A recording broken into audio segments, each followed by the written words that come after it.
ស្ដីមកផាត់អត់ថ្ងៃនេះខ្ញុំចង់បង្ហាញនៅទាំងគ្នាអំពីបង្កើតរបៀបបង្កើត Facebook ឥឡូវយើងដើម្បីបង្កើត Facebook បានយើងត្រូវមាន Gmail ត្រូវមាន Gmail ព្រោះនៅក្នុង Facebook គេទាមទារ Gmail ឬក៏ email ណាអញ្ចឹងយើងត្រូវបង្កើតយើងត្រូវមាន Gmail ឬក៏ email មួយសិនឥឡូវយើងចូលទៅ www.gmail.com នឹងមកវាឃើញទាំងចេះឥឡូវយើងពិតតែ create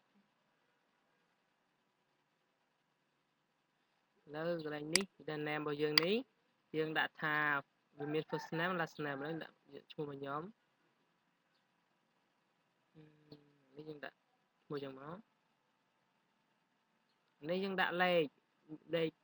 អញ្ចឹងមកបើសិនតែវាឲ្យវាមានលុបខាងក្រោមហ្នឹងហើយតែនេះវាឲ្យរបស់ខ្ញុំឥឡូវខ្ញុំដាក់ create password ខ្ញុំដាក់ password មកបាន confirm យក password ហ្នឹងមានន័យថាដាក់ password លើនឹងមិនអាក្រោមត្រូវដាក់អញ្ចឹងត្រូវតែដាក់អញ្ចឹងនេះដូចស្ដីរបស់យើងgender នេះយើងដាក់ male បើយើងបរោះបើយើងស្ត្រីដាក់ female ទៅនេះដាក់ phone number របស់ខ្ញុំ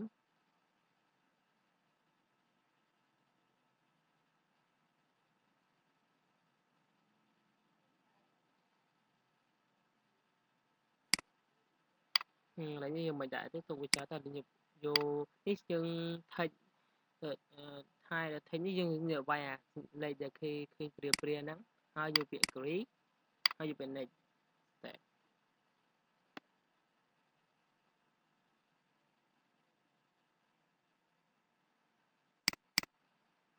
ចប់វាពងដំណើរការហើយវាជាយើងឃើញផ្ទាំងមួយនេះតមកយើងចាប់ដើមយកគេអាចបានឬ add photo ក៏បានឥឡូវយើងយកពាក្យ add photo មកនេះថា upload photo ឥឡូវយើងចូលពាក្យថា select photo from your computer ហើយយើងយកកន្លែងដែលយើងទុកpicture ហ្នឹងមក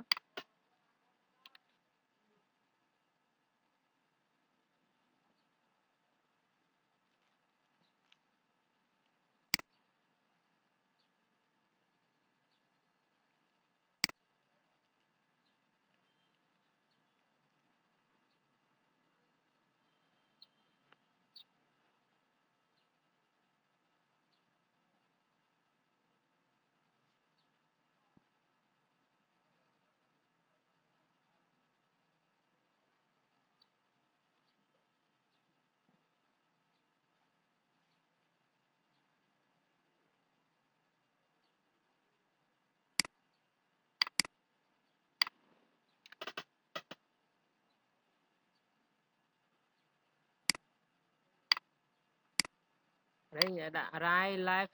ក៏បានដែរពាក្យនេះមក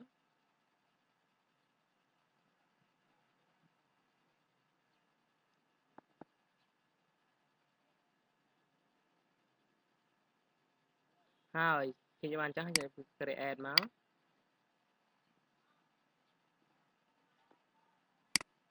ហើយយកពាក្យ continue ហើយយើង copy នេះទុកដើម្បីពេលដែលយើងបង្កើត Facebook យើងយកនឹងយកទៅផាសឥឡូវយើងបាន Gmail មួយហើយចឹងយើងទៅបង្កើត Facebook ឃើញយើង copy Gmail មិញហើយតាឥឡូវខ្ញុំដាក់ឈ្មោះរបស់ខ្ញុំដែរនេះខ្ញុំទៅមើល Gmail របស់ខ្ញុំ copy មិញហ្នឹងមិញបាន copy នេះហើយតាមិនចង់ save ដល់ទៀតខ្ញុំ copy វាទៅឥឡូវចូល Facebook ឥឡូវយើងផាសវាចូលមកលេចមកឆ្នាំហើយផាសអានេះ re-enter ម្ដងទៀតមកហើយនេះ new password យើងដាក់អីដាក់ទៅដល់មកយើងដាក់ birthday យើងដាក់ថ្ងៃពិតយើងក៏បានថ្ងៃមិនក៏បានដែរយើងស៊ីសងលើយើងចង់ដាក់ទេចប់នេះបរោះយក mail មក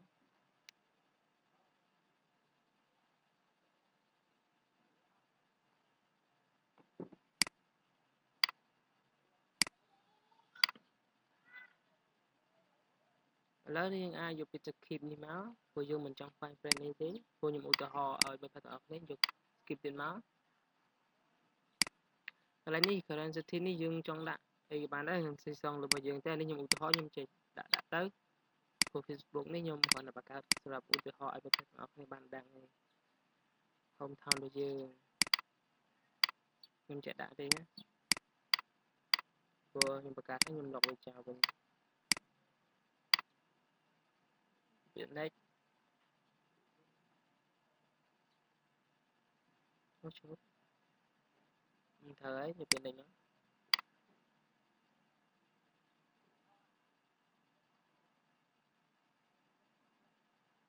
ឥឡូវយកពាក្យថាវាមាន take photo វាមាន add photo add picture ឥឡូវយកពាក្យ add picture មក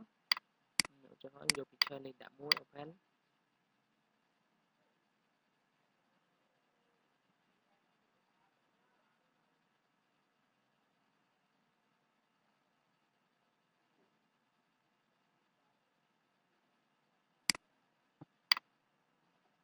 ចាប់ឥឡូវនេះយកពាក្យនេះទៀតមកដល់ពេលយើង add picture ហើយចាប់ឥឡូវនេះវាឲ្យមាន confirm ណា confirm ណាវាថា Gmail ដែលយើងបង្កើតមិញហ្នឹងណាដើម្បីឲ្យវាគេថា process កំពុងដំណើរការឥឡូវយើងចាប់បាន confirm វាមកដើម្បីឲ្យវា full រងចាំបន្តិចទៅវានឹងដំណើរការហើយឥឡូវយកពាក្យថា accept ខាងក្រោមនេះវាមានឃើញ accept នេះ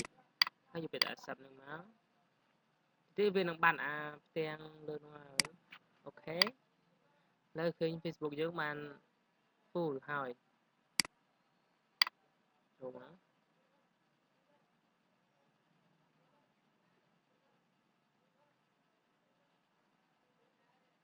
អរគុណមិត្តភ័ក្តិទាំងអស់គ្នាដែលបានមើលវីដេអូនេះខ្ញុំសង្ឃឹមថាមិត្តភ័ក្តិទាំងអស់គ្នានឹងធ្វើវាបានសម្រេច